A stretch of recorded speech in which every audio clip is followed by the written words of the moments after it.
بسم اللہ الرحمن الرحیم وَكُلًّا نَقُصُّ عَلَيْكَ بِأَنبَاءِ الرُّسُلِ مَا نُثَبِّتُ بِهِ فُؤَادَكَ آمَنْتُ بِاللَّهِ صدق اللہ العظیم ببرکۃ ان اللہ ملائکۃ یصلون علی النبی یا ایھا الذین آمنوا صلوا علیہ وسلموا تسلیما اللہم صل علی سیدنا مولانا محمد وبارک وسلم صلاۃ و سلاما علیک یا سیدی یا رسول اللہ کلہم من رسول اللہ ملتمس غرفا من البحر اور اشفا من الدیم منزہ عن شریک فی محاسنہ فجوہر الحسن فیہ غیر منقسم مولا صلی وسلم دائما سرمدا علی حبیبک خیر الخلق کلہم۔ اللہ کی حمد و ثنا نبی محترم صلی اللہ علیہ وسلم کی بارگاہ مقدسہ میں انتہائی محبت و عقیدت کے ساتھ درود و سلام پیش کرنے کے بعد تمام تعریف اللہ وحدہ لا شریک کے لیے ہے۔ دعائے انبیاء کرام کے عنوان سے ہم درس شفا کے مبادیات کو آپ کی خدمت ذکر کر رہے تھے۔ کل کے درس میں حضرت شعیب علیہ نبینا علیہ السلام اور آپ کی قوم اور پھر اس کٹھن مراحل کے اندر حضرت سیدنا شعیب علیہ نبینا علیہ السلام کی دعا وہ ذکر کرنے کی سعادت حاصل کی گئی۔ یہ مہینہ کیونکہ دعا کا ہے، دعا کی قبولیت کا ہے، اور دعا کی قبولیت کے لازم ہے کہ زبان اور دل میں ہم آہنگی ہو، یکتائی ہو، تعلق ہو۔ یہ نہ ہو کہ زبان التجا کر رہی ہو اور دل اور دماغ اس سے فارغ ہو یا کہیں اور مبتلا اور مصروف ہو، بلکہ چاہیے یہ کہ دل و دماغ زبان کے ساتھ جڑے ہوئے ہوں کہ جو کلمات زبان کہہ رہی ہے۔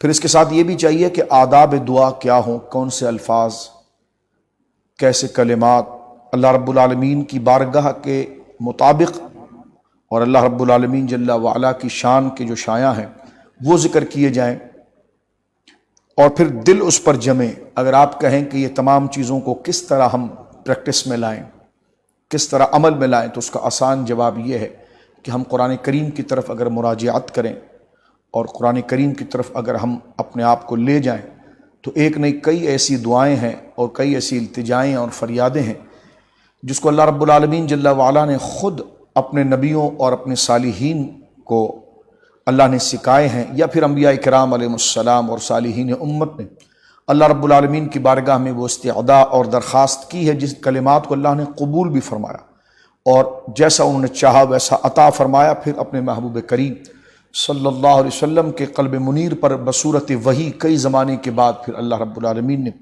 اس کو نازل بھی فرمایا۔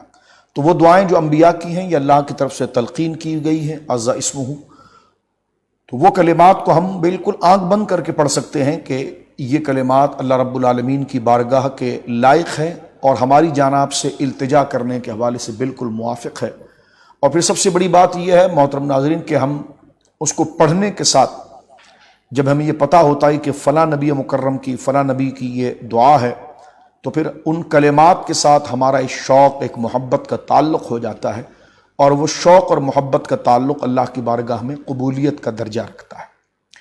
کیا ہی اچھا ہو کہ پھر ان انبیاء کی دعاؤں کو جو ہم ذکر کر رہے ہیں، کیا ہی اچھا ہو اور کیا ہی کمال ہو کہ ہم اس کے پیچھے تاریخی واقعات اور ان مبارک اور سچے واقعات جو قرآن میں ذکر ہیں، سنت میں ذکر ہیں، مستند تاریخ میں ذکر ہیں، وہ ہمارے ذہنوں کے اندر ہوں، تو پھر ہم اپنی دنیا اور دنیا کے تمام معاملات کو بھول کر یکسوئی ہمارے اندر آ جاتی۔ آئیے اسی طرح آج ہم ایک اور دعا کی طرف چلتے ہیں جس کا تعلق حضرت داؤد علیہ السلام سے ہے، اور خاص طور پر حضرت طالوت نے یہ دعا مانگی تھی جب دشمنوں کا لشکر ان کے سامنے آ کر کھڑا ہو گیا تھا۔ تو اس وقت یہ بڑی مبارک دعا جو سورۃ البقرہ کے اندر ہے، میں آیت نمبر آپ کے سامنے ذکر کر دیتا ہوں، نوٹ فرما لیجئے۔ آیت نمبر 250 آیت نمبر 250 سورۃ البقرہ میں یہ بڑی مبارک دعا ہے کہ جب بندے پر ایسی گھٹن طاری ہو جائے، یہ وظیفہ بھی ہے، یہی تعویذ ہے، کیونکہ تعویذ اصل میں ہمارے بزرگوں نے قرات اور پڑھنے کے حوالے سے دیا کہ ایسے کلمات کہ جس کو پڑھنے کے ساتھ بندہ رب العالمین اللہ کی عافیت اور رحمت میں آ جائے اور شر سے محفوظ ہو جائے۔ ہاں جو بچے یا ایسے لوگ جو پڑھ نہیں سکتے تو ان کو لکھ کر دے دیا جائے، اور جو پڑھ سکتے ہیں تو ان کو پڑھایا جائے۔ تو لہٰذا کبھی ایسے مسائل اور ایسے حالات کھڑے ہو جائیں کہ آپ حق بجانب ہوں اور سچائی کی طرف آپ ہوں، لیکن سامنے باطل اور بالخصوص دینی معاملات میں باطل آپ کو زیر کر رہا ہو، آپ کے عقیدے کو زچ پہنچا رہا ہو، آپ کی ملت کو پارا پارا کر رہا ہو، جیسے اسلامی حکومت کے دشمن ہوتے ہیں، سازش کرنے والے ہوتے ہیں اسلامی مملکت کے خلاف، اور اسلامی مملکت اور اس چھت کو برباد کرنا چاہتے ہیں تاکہ مسلمان منتشر ہو جائیں، یا پھر ایسے بدعقیدہ جو آپ کے عقیدوں پر حملہ کرنا چاہتے ہیں، جیسے عقیدہ ختم نبوت اور ضروری عقائد پر حملہ کرنا چاہتے ہیں، اور پوری طاقت وہ بنا لیتے ہیں کہ آپ ہل نہیں سکتے، پھر وہ باہر چمچہ گیری کرتے ہیں۔ اگر آپ ان کے بارے میں اپنے لوگوں کو اویئر کریں تو پھر وہ آپ کی شکایت بڑی بڑی ایمبیسیوں میں کرتے ہیں، فورن افیئرس میں کرتے ہیں، ریلیز افیئر میں کرتے ہیں کہ یہ بندہ، پھر آپ پر جھوٹے الزامات کہ یہ ایکسٹریمسٹ ہیں، یہ ماردار کرنے والے ہیں، یہ، جبکہ وہ خود جو ہیں وہ اپنی جگہ پر بڑے انتہا پسند اور فکری دہشت گرد ہوتے ہیں۔ اور گرد و نواح میں ہم دیکھتے ہیں کہ کئی لوگ، یعنی ٹی وی اینکرز ہوں یا فنکار ہوں یا اداکار ہوں یا شوبز سے تعلق رکھنے والے لوگ ہیں، تقریباً لوگ جانتے ہیں کہ یہ فتنہ جو ختم نبوت کے خلاف ہے یہ کتنا خطرناک فتنہ ہے، لیکن وہ بیچارے اس وجہ سے، کیونکہ اس کی جڑیں بڑی مضبوط ہیں، آپ کے سفر رک جاتے ہیں، آپ کے ویزے رک جاتے ہیں، آپ پر جھوٹی تہمتیں لگا دی جاتی ہیں، اور پھر ان لوگوں کو سوچنا چاہیے کہ جو لوگ ان کی جھوٹ بات کو قبول کر لیتے ہیں یا پھر ان کے ساتھ ان کی کوئی خانہ سازی ہے، اب جو اس معاملے سے اگر آپ سمجھ لیں، غور کر لیں اس بات پر، تو جب ایسے حالات کھڑے ہو جائیں کہ جب آپ کے ایمان اور عقیدے اور اپنے بچوں کے ایمان اور عقیدے اور اسلام کی اساس اور بنیاد پر جب حملہ ہو رہا ہو، تو حضرت طالوت کی یہ دعا اس وقت یقیناً ہمارے لیے تسلی کا، طمانینت کا اور اللہ سے رحمت اور ان دشمنوں سے نجات کا ذریعہ ہوتی ہے کہ یا اللہ یہ حالات، ہمارے مال کا بھی نقصان نظر آ رہا ہے، جان کا بھی نقصان نظر آ رہا ہے، تو ہم صبر کیسے پائیں اور رکھیں کس طرح۔ صبر کا معنی رکنا، یعنی حق کی جانب رکھے رہنا اور باطل میں اور اللہ کی نافرمانی میں اپنے آپ کو ملوث اور جوڑنا نہیں۔ تو حضرت طالوت کی بڑی مبارک دعا ہے اور آیت نمبر 250 ہے اور یہ سورۃ البقرہ ہے، یہی ہمارا مقصد اس درس کا ہے۔ بڑی خوبصورت دعا آپ نے کی۔ اللہ رب العالمین فرماتا قالوا، ان کے سارے لشکر کے ساتھ انہوں نے دعا کی تھی کہ ولما برزوا لجالود وجنودہ، پھر جب سامنے آئے جالود، سامنے جب جالود آیا اور اس کا لشکر آ کر کھڑا ہو گیا، تو جناب طالوت نے یہ دعا کی تھی کہ ربنا افرغ علینا الصبر، سبحان اللہ، ربنا افرغ علینا الصبر وثبت اقدامنا وانصرنا علی القوم الکافرین۔ یہ کلمات قرآن اترنے سے پہلے محترم ناظرین کئی سو سال پہلے اتر گئے، ابھی میں آگے عرض کروں گا، لیکن یہ کلمات اللہ کو اتنے پسند آئے کہ اللہ رب العالمین نے سچائی کا واقعہ، جس طرح بدر میں آپ دیکھتے ہیں حق و باطل ہیں، کربلا میں آپ دیکھتے ہیں حق و باطل ہیں، احد میں آپ دیکھتے ہیں حق و باطل ہیں، حق و باطل کے مارکے کی ایک صورت حضرت طالوت کی جنگ بھی تھی، جس کا ذکر اللہ رب العالمین نے سورۃ البقرہ میں کیا ہے، اور یہ ہم مسلمانوں کو پتہ ہونا چاہیے کہ قرآن میں کیا کیا ہے۔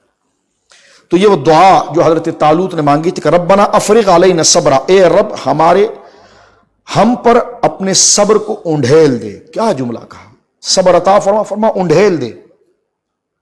اونڈھیلنے کا معنی آپ جانتے ہیں کہ پورا ایک پانی کا تشت اپنے اوپر ڈال دیا جائے، ایسا ڈال دیا جائے۔ اونڈھیلنے کا معنی یہ ہوتا ہے کہ پھر آپ کے بدن کا کوئی حصہ پھر خشک نہ رہ جائے، سب اس سے متاثر ہو جائے، سب اس کو پالیں۔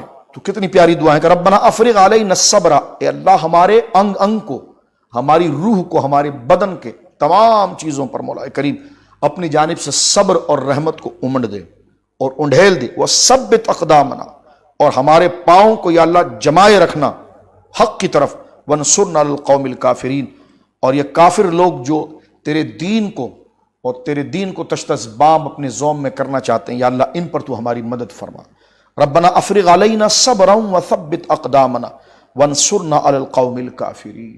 کل یہی حضرت شعیب علیہ السلام کی دعا تھی، ربنا افتح بیننا وبین قومنا بالحق، یا اللہ ہماری یہ ظالم قوم جو حق کو پامال کرنا چاہ رہی ہے، حق کو مٹانا چاہ رہی، ان کے اور ہمارے درمیان حق کے ساتھ فیصلہ فرما۔ یہی دعا یہاں پر ہے کہ ربنا افرغ علینا صبرا وثبت اقدامنا، یا اللہ ہم پر، امام محمد رضا اس کا ترجمہ دے کے کتنا پیارا کرتے ہیں کہ صبر کو اونڈھیل دے، افرغ علینا صبرا، ہم پر صبر کو انڈھیل دے، وثبت اقدامنا، اور ہمارے پاؤں کو جمے رکھ، ونصرنا علی القوم الکافرین، اور کافر لوگوں پر ہماری تو مدد فرما۔ یہ جناب طالوت کی دعا تھی۔ اب آئیے ذرا اس کے بارے میں چند باتیں آپ کی خدمت میں ذکر کرنے کی سعادت حاصل کر۔ حضرت موسیٰ علیہ السلام جب اس دنیا سے آپ نے پردہ فرمایا، اور بنی اسرائیل جو آپ کی قوم تھی، یعنی بنی اسرائیل تو اصل میں حضرت یعقوب علیہ السلام کی اولاد کو کہتے ہیں، اس لیے کہ اسرائیل جو ہے وہ حضرت یعقوب علیہ السلام کا نام ہے۔ اسرائیل، اسرائیل سریانی زبان میں عبداللہ کو کہتے ہیں، اب اللہ، تو اسرا مانے عبد، ایل مانے اللہ، اسرائیل۔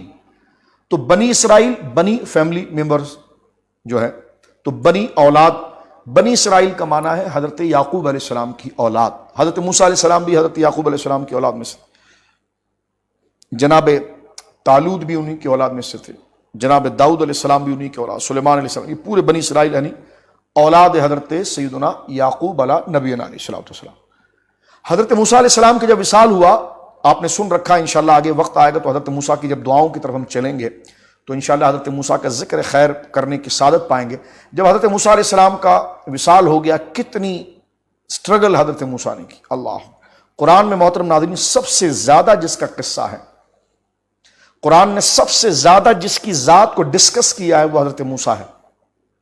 اس کی وجہ یہ ہے کہ حضور علیہ السلام کی قوم اور موسیٰ علیہ السلام کی قوم کے مزاج یہ تھے، اور سرکار علیہ السلام کو جیسے حالات کا سامنا تھا ویسے حضرت موسیٰ کو تھا۔ تو اللہ رب العالمین نے نبی پاک صلی اللہ علیہ وسلم کی استقامت کے لیے اور حضور علیہ السلام کے مرتبے کے مطابق آپ کی تعلیم کے لیے اللہ رب العالمین نے حضرت موسیٰ اور ان کی قوم کی واقعات کو ذکر فرمایا۔ حضرت موسیٰ علیہ السلام جب وصال کر گئے، بنی اسرائیل کو انہوں نے چھوڑ دیا، تو ایک وقت ایسا آیا کہ پھر بنی اسرائیل میں کوئی نبی نہیں تھا، یعنی جتنے انبیاء تھے وہ انتقال کر چکے تھے، اب کوئی نبی بنی اسرائیل میں نہیں تھا۔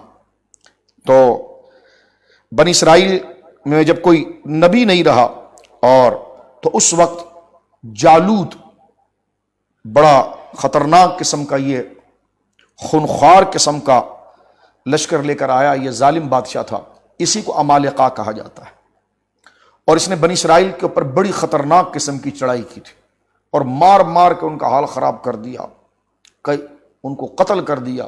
یہ کافر بادشاہ تھا۔ اس وقت جب کوئی نبی اس زمانے میں نہیں تھا، تو خاندان نبوت کی صرف ایک نیک خاتون باقی تھی، اور وہ اپنے شوہر سے امید سے تھی، اور ان کے گھر ایک بچے کی ولادت ہوئی، اور اس بچے کی جو ولادت ہوئی ان کے گھر کے اندر، تو اللہ رب العالمین جل وعلا نے اس بچے کو بڑی سعادتوں اور بڑے کمال سے نوازا تھا، اور ان کا نام حضرت اشموئیل علیہ السلام کے نام سے ذکر کیا۔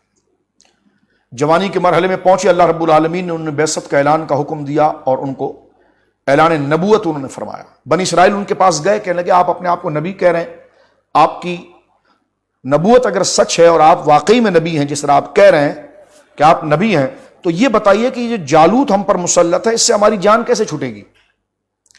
ہم اس کے خلاف جہاد کیسے کریں گے؟ ہمارا کوئی سربراہ تو کوئی ہو۔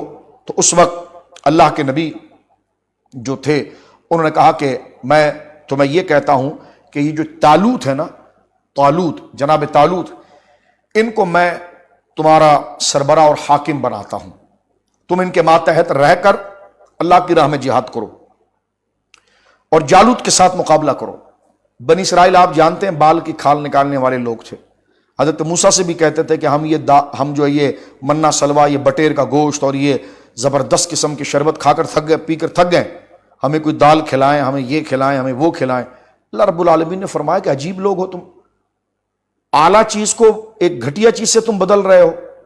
تو کتنے انعامات اللہ رب العالمین جل وعلا نے بنی اسرائیل پر کیے، لیکن اپنی نافرمانی کی وجہ سے جب ان سے کہا گیا کہ ٹھیک ہے قصور ہو گیا تو گائے کاٹو، تو گائے کی عمر کتنی ہونی چاہیے، کیسی دکھتی ہوگی، کہاں ہوگی، عمر کیا ہوگی؟ ایک کہہ دیا گیا ٹھیک ہے کفارے میں گائے کاٹ دو، تو کوئی بھی گائے کاٹ دیتے۔ اب سوالات، اس لیے حضور نے اپنی امت میں صحابہ کو بھی کہا کہ مجھ سے سوالات نہیں کرنا، جو ضروری ہوگا میں تمہیں خود بتاؤں گا، تم سوال کر کے اپنے لیے مشقت کھڑی کر دو، سوال مجھ سے نہیں کرنا۔ مجھے پتا ہے کہ کس چیز سے میں نے تم کو منع کرنا ہے، میں اس کو نام لے کر بتاؤں گا، لیکن جب میں کسی چیز کا نام لے کر نومینیٹ کر کے کسی چیز کو منع نہ کروں نا تو پھر مجھ سے نام پوچھنا نہیں. یہی حج کے بارے میں فرمایا لو کنت نام لوجبت، اگر ہاں کہہ دوں گا تو فرض ہو جائے گا.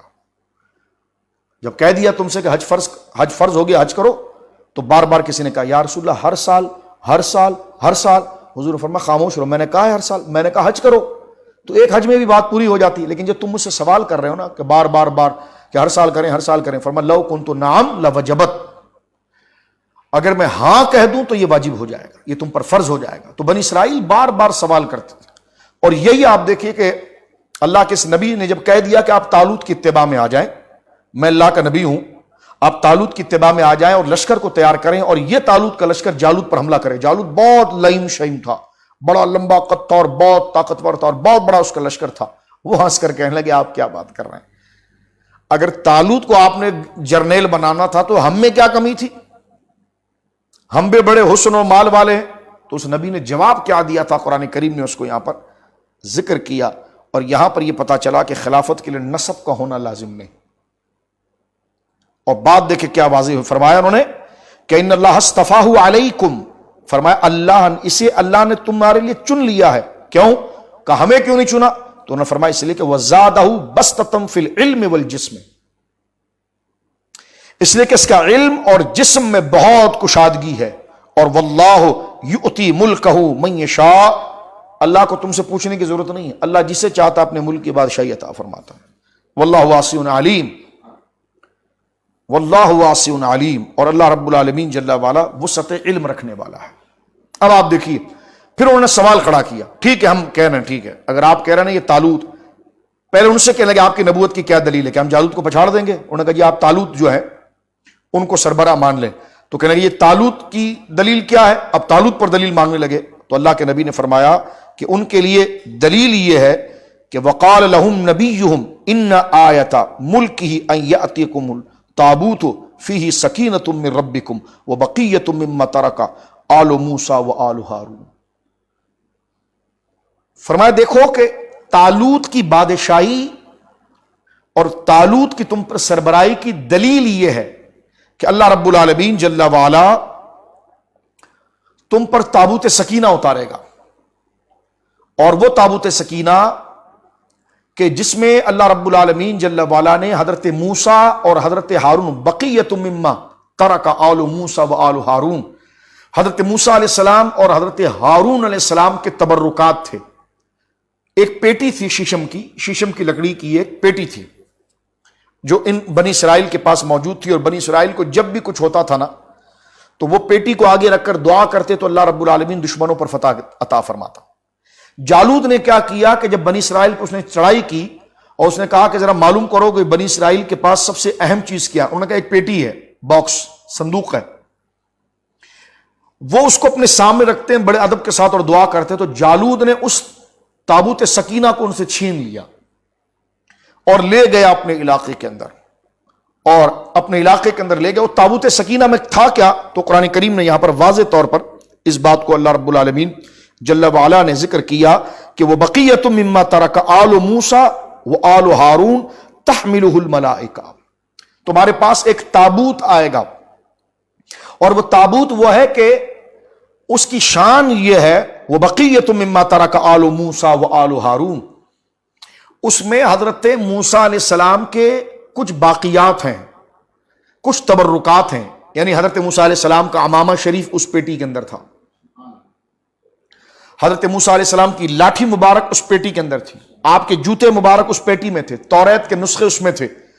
جس میں انبیاء کے تبرکات ہوتے ہیں اللہ کہتا ہے تحملہ الملائکہ، اس کو فرشتے اپنے سروں پر اٹھا ہوئے لے کر. تو آپ مجھ سے پوچھتے ہیں کہ مزاروں کی چادریں سر پر اٹھا کر لے جانا اور تو اس کی کیا حیثیت ہے؟ تو میں نے کہا دیکھیں اشارۃ النص سے یہ چیز واضح ہو رہی ہے کہ تبرکات صالحین کے جو ہیں، یہاں سے اس کا جواز ہے کہ تبرکات صالحین کہ جس میں وہ تبرکات تھے. اور تبرکات بھی دیکھیں کہتے جی انبیاء کے پاس جوتوں کی یہ قدر ہے، اس پیٹی کو سر پر اٹھاتے ہیں، سبحان اللہ.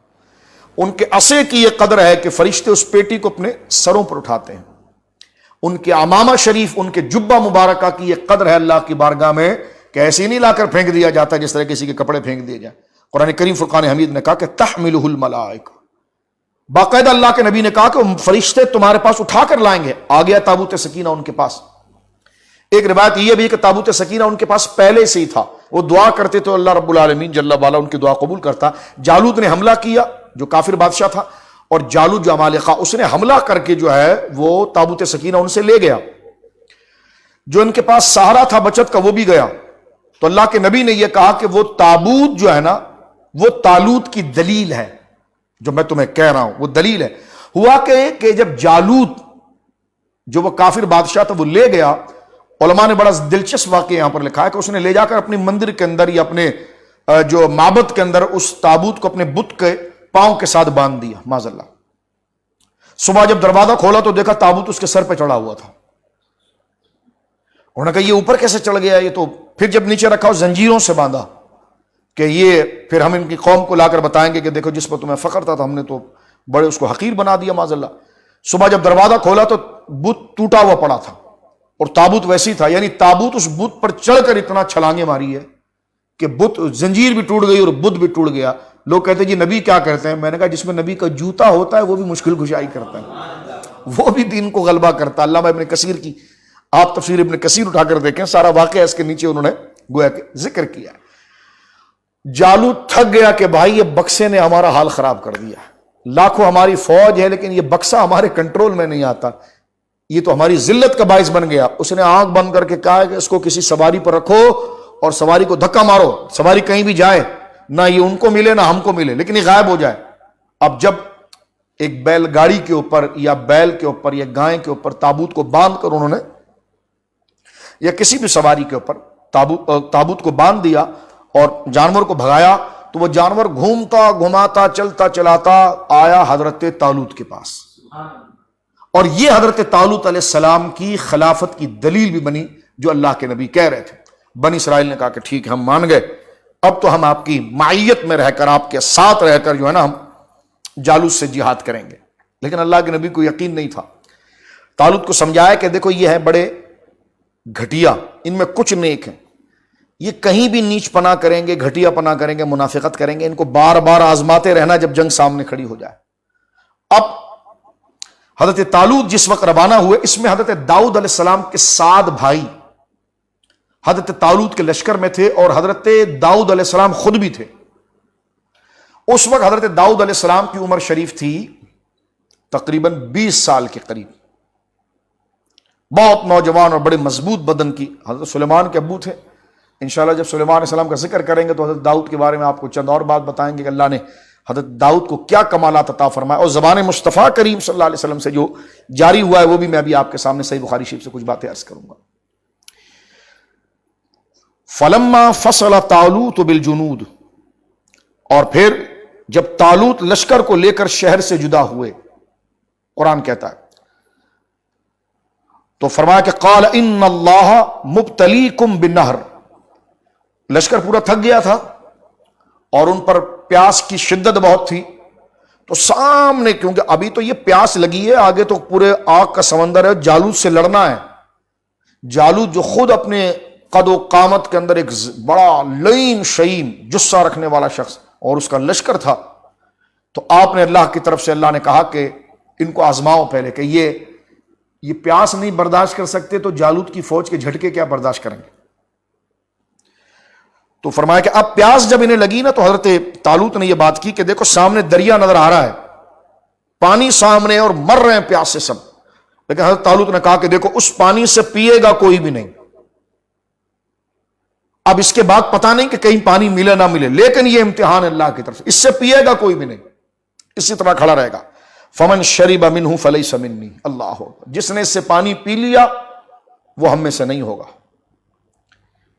اور فرمایا ومن لم یطمعہ فانہ منی الا من اغترف غرفۃ بیدی, اور جو اس سے نہیں پیے گا, یہاں تک کہ چلیں اجازت دے دیتے ہیں کہ وہ غرفتم, ایک چلو پانی اپنے منہ میں لے لے, اس کی اجازت ہے, اور ایک چلو پانی اپنی سواری کو پلا دے, اس کی اجازت ہے. اس سے زیادہ جس نے پیا نا فلیس منی. بنی اسرائیل چیمی گوئیاں شروع, یہ کیا بات کر رہے ہیں جناب, گھوڑے کا پیٹ بھر جائے گا چلو پانی سے, یہ کیا بات کر رہے ہیں. ابھی سے اپنے لیڈر پر شک شروع کر دیا, اور یہ آزمائش تھی ان کی کیونکہ قرآن نے کہا نا ان اللہ مبتلیکم بالنہر، اللہ اس نہر سے تمہیں آزمائے گا. اور یہاں پر بہت بڑا سبق میرے اور آپ کے لیے،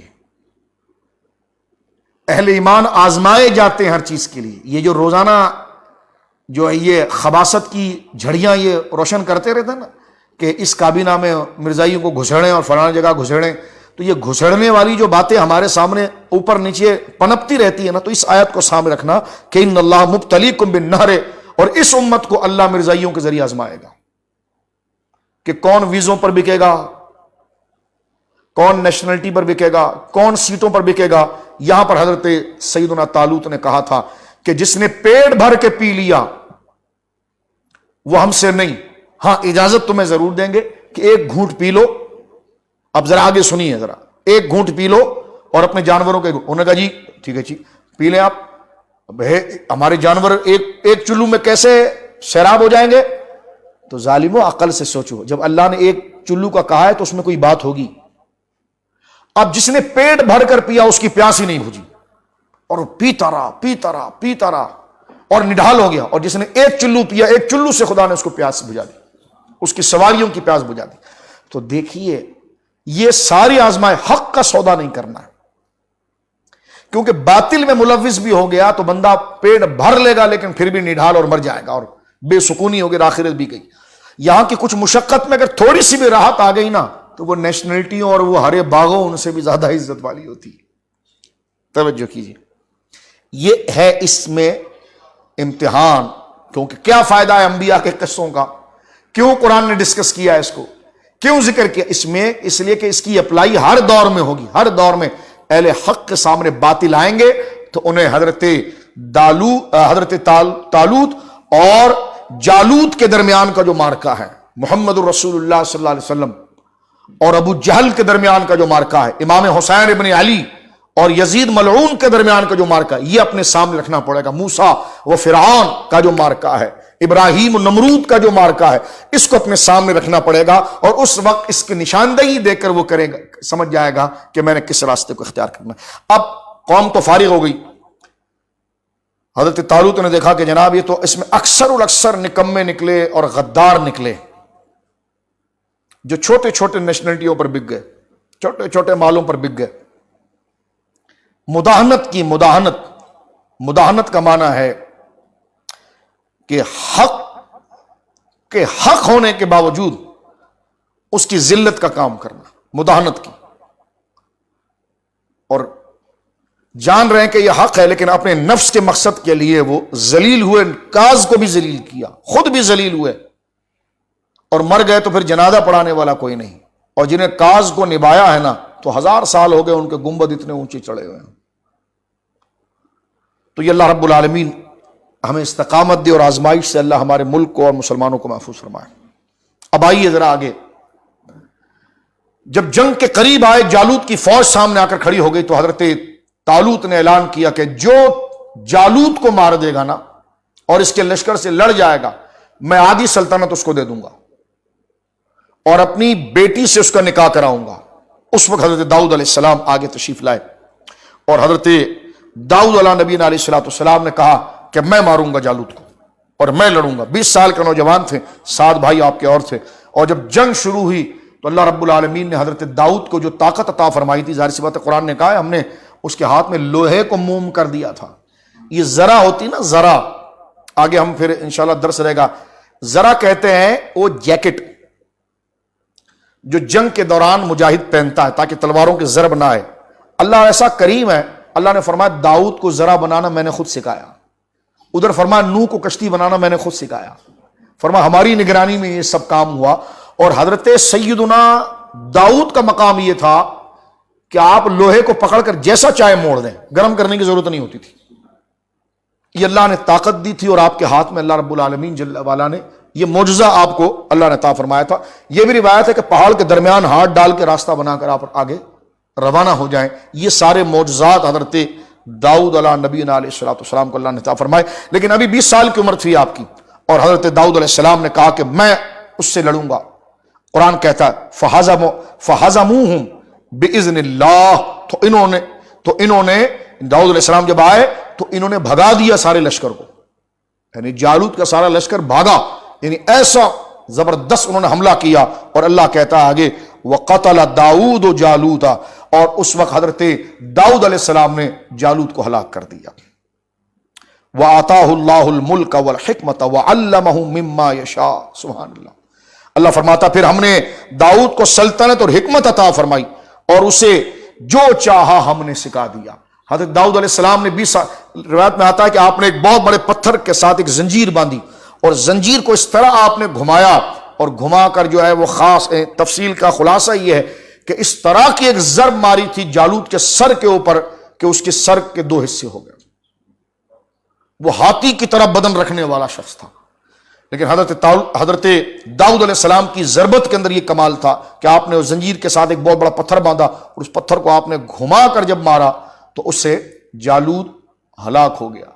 آپ پھر آئے، پھر آپ کا نکاح حضرت طالوت کی صاحبزادی سے ہوا اور آدھی سلطنت جو ہے وہ آپ کو جناب طالوت نے دے دی اور ایک عرصے تک جناب طالوت جو ہے کہ وہ زندہ رہے، حیات رہے، اور جب آپ کا وصال ہوا تو یہ بادشاہی حضرت داؤد علیہ السلام کو ملی. اس کا آگے کا مرحلہ ہم انشاءاللہ العزیز ذکر کریں گے، لیکن یہاں پر میں آپ کے سامنے کیونکہ سورۃ الصاد میں اور سورۃ السبا میں چھوٹے سین کے ساتھ، سین صاد کے ساتھ، سین کے ساتھ، وہ سورۃ الصاد اور سورۃ السبا، یہ دونوں سورتوں کے اندر اس واقعے کو اللہ رب العالمین نے بڑی تفصیل کے ساتھ ذکر کیا ہے. اور سورۃ السبا کی ابتدائی آیتوں کے اندر اگر آپ دیکھیں گے تو حضرت داؤد علیہ السلام کا ذکر جو ہے وہ کثرت کے ساتھ ذکر کیا گیا. علماء نے یہ لکھا ہے کہ داؤد یہ عبرانی زبان کا لفظ ہے اور اس کا معنی ہے کم عمر والا، کیونکہ آپ کی عمر بڑی کم تھی، 20 سال کی عمر تھی اور آپ نے اتنے بڑے شیطان کو آپ نے جو ہے کہ وہ گرا دیا تھا. یہ آپ کی شان و جلالت تھی. اللہ رب العالمین نے آپ کو زبور عطا فرمائی تھی. زبور کے بارے میں ہمارے علماء نے لکھا کہ زبور کا لٹرلی معنی یہ ہے الکتب، کتابیں، اور زبور کا ایک معنی ہے کتب، تو میں نے لکھا. یعنی زبور جو تھی اس میں احکام، فضائل، شریعت یہ تمام تھی اور یہ اللہ رب العالمین کی طرف سے لکھی لکھائی پوری حضرت داؤد علیہ السلام کو دے دی گئی تھی. آگے ذکر کریں گے، لیکن ایک بات یہاں پر میں بخاری شریف سے آخر میں عرض کر کے اپنی گفتگو ختم کرنا چاہتا ہوں اور آپ کو بتانا چاہتا ہوں کہ دیکھیے آپ کہ کیا اللہ رب العالمین جل وعلا نے مقام حضرت داؤد کو عطا فرمایا تھا. یہ میرے سامنے بخاری شریف ہے اور کتاب و احادیث الانبیاء ہے اور اس کی حدیث نمبر ہے 3417 3417 3417. حضرت ابو ہریرہ رضی اللہ تعالیٰ نے کہتے ہیں کہ یعنی نبی صلی اللہ تعالی علیہ وسلم کہ حضرت ابو ہریرہ کہتے ہیں کہ حضور علیہ الصلوۃ والسلام نے ارشاد فرمایا کہ حضرت داؤد علیہ السلام پر زبور کی قراءت، کہ جب آپ زبور کی قراءت کرتے تھے تو قرآن نے یہ کہا ہے کہ پہاڑ بھی آپ کے ساتھ پڑھتے تھے. بعض علماء نے لکھا کہ وہ آہستہ پڑھتے تھے، تو آہستہ تو وہ پہلے بھی پڑھ رہے تھے. بعض مفسرین نے بڑی واضح طور پر کہا کہ جب داؤد علیہ السلام پڑھتے تھے اور پہاڑ کو حکم دیتے تو پہاڑ بھی باقاعدہ آواز میں پڑھتا تھا آپ کے ساتھ. پرندے آواز میں پڑھتے تھے، اسی لہجے میں، اسی قرات میں، اسی آواز میں، اسی پروننسیشن میں، باقاعدہ جس زبان میں عبرانی زبان میں زبور تھی. پہاڑ کی طرف اشارہ کیے تو پہاڑ آپ کے ساتھ پڑھتے تھے. یہ نہیں کہ پہاڑ تسبیح کر رہے ہیں تو پہاڑ تو پہلے بھی تسبیح کر رہے ہیں. ہر چیز اللہ کی تسبیح کر رہی ہے لاؤڈلی، ساؤنڈ کے ساتھ، آواز کے ساتھ. جیسی آواز آپ کی نکلتی ایسی آواز کے ساتھ پہاڑ آپ کے ساتھ قرات کرتا تھا. اللہ اکبر، کیا منظر ہوگا. نبی پاک صلی اللہ علیہ وسلم فرماتے ہیں کہ داؤد علیہ السلام کو خفف علی داؤد القرآن فکان یأمر بدونہ. فرمایا کہ حضرت داؤد علیہ السلام جو ہیں وہ قرات کو اللہ نے ان پر اتنی آسان کر دیا تھا، زبور کی قرات کو اتنی آسان کر دیا تھا کہ وہ اپنی سواری کی زین، یعنی جو سواری گھوڑے کے اوپر جو سٹ رکھی جاتی ہے، کتنا ٹائم لگتا ہے اس میں، یوں رکھا، نیچے سے بیلٹ گھمایا، بیلٹ اس کا لاک کیا، ختم ہو گیا. بہت زیادہ ہو تو 5 منٹ ہے، اس سے بھی کم ہے. اور زبور کتنی طویل کتاب ہے. تو نبی پاک فرماتے ہیں کہ حضرت داؤد علیہ السلام کے لیے اللہ نے زبور کی قرات کو اتنا آسان کر دیا تھا کہ وہ اپنی سواری پر زین بچھانے کا حکم دیتے، پس زین بچھائی جاتی اور سواریوں پر زین بچھائے جانے سے پہلے ہی آپ پوری زبور کی قرات کر لیتے تھے. یہ کمال اللہ رب العالمین نے حضرت سیدنا داؤد علیہ السلام کو عطا فرمایا. اور آپ دیکھیے کہ یہاں یہ بات بالکل گویا کہ ذکر کی جاتی ہے کہ حضرت سیدنا مولا مرتضیٰ علی شیر خدا رضی اللہ تعالیٰ عنہ کی کرامات میں سے یہ بات ہے کہ مولا علی قاری اور دیگر بزرگوں نے لکھی کہ آپ اپنے سواری کی زین بچھا کر اس کو باندھ کر بیٹھنے کے قریب ہوتے تو پورا قرآن آپ تلاوت کر لیتے. تو لوگ ہنستے ہیں یہ کیسے ہو سکتا ہے؟ تو میں نے کہا وہ 2 مہینے کی مسافت سے تخت کیسے آ سکتا ہے؟ کیسے آ سکتا ہے 2 مہینے کی قرآن میں نہیں کہا انا آتی کبھی قبل آئی تردا الیک ترفق. عاصم بن برقیہ حضرت علی تو ان سے بڑے ولی ہیں، کیونکہ عاصم بن برقیہ جو ہے وہ حضرت سلیمان کے صحابی ہیں اور مولا مرتضیٰ شیر خدا جو ہے وہ محمد رسول اللہ کے صحابی ہیں. عقائد آپ دیکھیں، اور اس میں تو کوئی رائے نہیں ہو سکتی نا کہ حضرت مولا مرتضیٰ شیر خدا اسد اللہ الغالب باب الحکمہ حضرت سیدنا علی المرتضیٰ رضی اللہ تعالیٰ کا مرتبہ اور مقام عاصم بن برقیہ سے بڑا ہے. اس میں کون 2 رائے پیدا کرے گا؟ کس طریقے سے آپ عاصم بن برقیہ کو حضرت مولا مرتضیٰ پر ترجیح دیں گے؟ حضرت مولا مرتضیٰ ہی کی ترجیح ہے، کیونکہ ساری امتوں میں سارے نبیوں میں سب سے افضل ہمارے نبی صلی اللہ علیہ وسلم خاتم النبیین صلی اللہ علیہ وسلم، اور سارے نبیوں کی امت میں سب سے افضل حضور کی امت، سارے نبیوں کی امت کے اولیاء سے افضل حضور کی امت کے اولیاء. تو اب میں پوچھتا ہوں، مجھے بتائیے کہ جسے کہا کہ انہیں کتاب کا تھوڑا سے علم تھا، کتاب ان کو کتاب میں سے تھوڑا سے علم تھا، تو جس کو کتاب میں سے تھوڑا علم تھا اس کا یہ حال ہے، اور جس کی شان یہ ہے کہ سرکار فرماتے ہیں انا دار الحکمت ولی بابھا، میں حکمت و دانائی اور راز الہی کا گھر ہوں، شہر ہوں، اور علی اس کا دروازہ ہے. انا مدینۃ العلم ولی بابھا، میں راز الہی کا شہر ہوں اور علی اس کا دروازہ ہے. تو حضرت علی المرتضیٰ رضی اللہ تعالیٰ عنہ کے لیے ہونٹ چبانا یا اس کو مذاق بنانا، تو میں پوچھتا ہوں یہ اگر غیر ممکن ہے تو یہ بخاری شریف کی حدیث میں نے بھی آپ کے سامنے پڑھی ہے کہ حضرت داؤد علیہ السلام پوری زبور ایک زین بچھانے، یعنی سواری کی سیٹ جو ہے وہ ابھی بٹھانے کے ساتھ، زین کو رکھنے کے ساتھ ابھی مکمل نہیں ہو رہی کہ آپ زبور پڑھ لیتے تھے. تو نبی کو اگر معجزہ جو مل جاتا ہے تو وہ ولی کے لیے کرامت بنتا ہے، تو لہذا یہ چیز غیر ممکن تو نہ ہوئی. اور اگر آپ کہیں ولی کے لیے کہاں سے، تو میں نے کہا عاصم بن برقیہ ولی تھے یا نبی تھے؟ کہنے کہ جی ولی تھے. تو میں نے کہا جب ان ولی کے لیے قرآن نے یہ قرات کو بتا دیا کہ ناتی کبھی قبل ان یرتد الیک طرفک، کہ وہ 2 مہینے کی مسافت پڑا ہوا تخت، اور جس کو حضرت عاصم بن برقیہ نے پلک جھپکنے کے اندر حاضر کر دیا ہے، تو یہ تو قرآن کی نص سے ثابت ہے کہ حضرت اولیاء کو اللہ رب العالمین نے یہ کرامات عطا فرمائی ہے. تو جب اولیاء کے لیے کرامات ممکن ہے اور سرکار علی المرتضیٰ رضی اللہ تعالیٰ عنہ کے لیے اگر ایسی روایت مل جائے تو اس پر درایتاً عقلاً سوال کھڑے نہیں ہو سکتے، اس لیے کہ اللہ رب العالمین جل وعلا نے یہ کمالات سرکار علیہ السلام کی امت کو عطا فرمایا. تو میرے دوستو بزرگوں، حضرت داؤد علیہ السلام کے واقعے کو ہم نے یہاں پر مختصراً ضمناً ذکر کیا ہے. آگے انشاءاللہ سلیمان علیہ السلام کے واقعے کو جب ہم ذکر کریں گے تو حضرت داؤد علیہ السلام کی زندگی پر ہم ایک تفصیلی بات کریں گے. لیکن یہاں پر میں ایک حدیث پاک پیش کرنا چاہتا ہوں. داؤد علیہ السلام کا شکر اللہ کی بارگاہ میں بہت اعلیٰ ہے.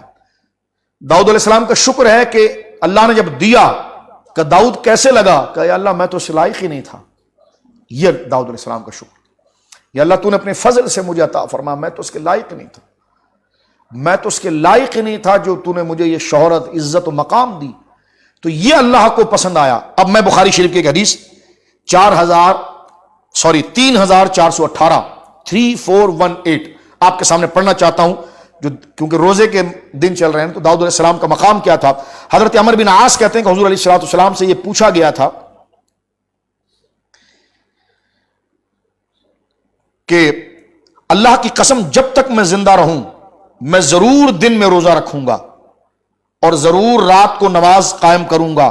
تو رسول کریم صلی اللہ علیہ وسلم نے ان سے پوچھا کہ واقعی تم نے یہ کہا کہ میں جب تک زندہ رہوں گا تو روزہ رکھوں گا؟ اتنی مشقت اپنے اوپر لا رہے، جب تک زندہ رہوں گا روزے میں رہوں گا، جب تک میری عمر ہے زندگی میں ہر دن روزہ رکھوں گا. سرکار علیہ السلام نے فرمایا کہ تم نے یہ کہا کہ جب تک میں دن میں روزہ رکھوں گا اور میں ضرور رات کو قیام کروں گا. میں نے عرض کیا بے شک میں نے یہ کہا ہے. آپ نے فرمایا تم اس کی طاقت نہیں رکھتے. حضور نے فرمایا تم اس کی طاقت نہیں رکھتے، تم روزہ بھی رکھو اور افطار بھی کرو. یعنی روزہ رکھو اور افطار بھی کرو، اور رات کو قیام بھی کرو اور نیند بھی کرو. یعنی کچھ دن روزہ رکھو، کچھ دن افطاری کرو، بغیر روزے کا رہو، رات کو قیام بھی کرو، رات کو آرام بھی کرو. ایک مہینے میں 3 دن روزہ رکھ لو. سرکار نے فرمایا ایک مہینے میں 3 دن ایام 20 کے روزے اگر تم رکھ لو، کیونکہ ایک نیکی کا 10 گنا اجر ہے، اور اس سے تمام عمر کے روزے رکھنے کا اجر حاصل کر لو گے. میں نے عرض کی یا رسول اللہ میں اس سے زیادہ طاقت رکھتا ہوں. آپ نے حکم فرمایا پھر تم 1 دن روزہ رکھو اور 2 دن افطار کرو. یعنی 1 دن روزہ، 2 دن بغیر روزے کے، پھر 1 دن روزہ، پھر 2 دن بغیر روزے کے، 1 دن روزہ، پھر 2 دن بغیر روزے کے. فرمایا اس طرح کا روزہ تم رکھو. میں نے کہا حضور میں اس سے زیادہ طاقت رکھتا ہوں. عبادت کا شوق ہے نا، میں اس سے زیادہ طاقت رکھتا ہوں. پھر سرکار علیہ الصلوۃ والسلام نے فرمایا، آپ نے فرمایا پھر تم 1 دن روزہ رکھو اور 1 دن افطار کرو. یعنی 1 دن روزہ 1 دن روزہ نہیں، 1 دن روزہ 1 دن روزہ نہیں، 1 دن روزہ 1 دن روزہ نہیں. سرکار نے فرمایا یہ حضرت داؤد علیہ السلام کا روزہ ہے جو اللہ کو سب سے پسند تھا. اور فرمایا یہ متوسط روزے ہیں. میں نے عرض کیا میں اس سے افضل طاقت رکھتا ہوں. حضور نے فرمایا اس سے افضل کوئی چیز نہیں، بس یہی کرو اگر تم نے رکھنا ہے. اور وہ حدیث پاک موجود ہے، سرکار نے فرمایا احب الصیام الی اللہ تعالی صیام الداؤد وحب الصلاۃ الی اللہ تعالی صلاۃ الداؤد. اللہ کو پسندیدہ اگر کوئی روزہ ہے تو روزہ داؤد ہے. یہاں سے ایک مسئلہ اور بھی آیا، کہتے غیر اللہ کی طرف کوئی نسبت ہو جائے نا تو چیز حرام ہو جاتی ہے. تو میں نے کہا دیکھیں یہاں صلاۃ الداؤد ہے، صلاۃ اللہ نہیں کہا، صیام الداؤد ہے، صیام اللہ نہیں کہا. تو یہاں روزے کی نسبت حضرت داؤد کی طرف ہے. کہنے لگے تو تعارف کے لیے، تو میں نے کہا میں بھی تو یہ کہہ رہا تھا کہ اگر نسبت تعارف ہی کے لیے ہوتی ہے کہ یہ 11ویں شریف ہے، یہ 12ویں شریف ہے، یہ تعارف کی ہے. جو نسبت اللہ کے ساتھ ہے وہ تو تعبدی ہے، وہ تو نسبت ہی نہیں ہو سکتی، وہ تو شرک ہو جائے گا. ہاں جہاں پر یہ کہہ دیا گیا کہ یہ غوث پاک کا ہے، یہ فلاں کا ہے، تو یہ تعارفی ہے کہ ہے تو اللہ کے لیے، لیکن ثواب اور اجر اور تاریخ غوث اعظم کے ساتھ ہے. تو لہذا اس لیے تو یہ نسبت یہاں پر دی ہے کہ احب الصیام الی اللہ تعالی صیام الداؤد. پسندیدہ روزہ اللہ کے قریب جو ہے وہ روزہ داؤد ہے. پسندیدہ نماز اللہ کے قریب ہے تو وہ نماز داؤد ہے. نماز داؤد. اب دیکھیں نماز داؤد یا نماز اللہ، کہتے یہ نیازیں تو اللہ کی ہوتی. تو میں نے کہا روزے کس کے ہوتے ہیں؟ کہتے یہ آپ نے کیسے کہتے غوث پاک کی نیاز اور داتا صاحب کی نیاز اور بابا فرید کی نیاز، امام جعفر صادق کی نیاز، تو امام حسین کی نیاز، نیازیں تو اللہ کی ہوتی ہیں. تو میں نے کہا کیوں نمازیں آپ کی ہوتی ہیں؟ پھر معاذ اللہ نمازیں بھی تو اللہ کی ہوتی ہیں نا، روزے بھی اللہ کے ہوتے ہیں. اور یہاں حضور کہہ رہے ہیں روزہ داؤد، داؤد کا روزہ، داؤد کی نماز. نماز داؤد کی کیسے ہوگی؟ نماز تو اللہ کی ہوگی. لیکن یہاں پر دیکھیں نسبت سمجھانے کے لیے عرض کر رہا ہوں، یہ نسبت مجازی تعارف انٹروڈکشن کے لیے، تعارف کے لیے. تو غوث پاک کی نیاز انٹروڈکشن کے لیے کہ ثواب ان کو پہنچے. تعبدی نسبت تو اللہ کی ہے، وہ تو اللہ کی طرف سے. تو لہٰذا اتنا توسع رکھنا چاہیے. آئیے بات کو ختم کرتے ہیں. حضرت طالوت علیہ السلام کی بڑی مبارک وہ دعا کہ ربنا افرغ علینا صبرا. سبحان اللہ.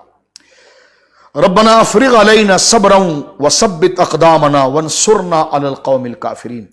یا اللہ جتنے ناظرین، ہماری بہنیں، ہمارے بھائی ہمارے ساتھ اس درس میں شریک ہیں، اور جتنے اہل ایمان ہیں جو لائیو پروگرام میں ہمارے ساتھ شریک ہیں، تمام مریضوں کو شفا عطا فرما، تمام کی پریشانیوں کو دور فرما، بے اولادوں کو صالح اولاد عطا فرما. آج ہم نے بڑی جرت اور مردان حق کا ذکر کیا ہے. حضرت طالوت بہت برگزیدہ شخصیت، حضرت داؤد علیہ السلام ان کی نیابت میں جہاد کر رہے ہیں، کیسا منظر ہے. تابوت سکینہ کتنا برگزیدہ ہے. اللہ اکبر. یا اللہ اس کے صدقے مریضوں کو شفا عطا فرما، ہمارے ماں باپ رشتہ داروں کی مغفرت فرما. یا اللہ انبیاء کرام کے راستے پر چلنے کی ہمیں توفیق دے، ان کی طفیل ہمیں ثبات قدمی عطا فرما. صبر ہم پر انڈھیل دے، صبر ہم پر انڈھیل دے. میں صبر پر ایک بات دعا کے دوران ہی آپ سے کر دوں. ایک صحابی حضور سے دعا کر رہے تھے، یا اللہ صبر عطا فرما، صبر عطا فرما، صبر عطا فرما. حضور نے فرمایا عافیت مانگو، عافیت مانگو، عافیت مانگو.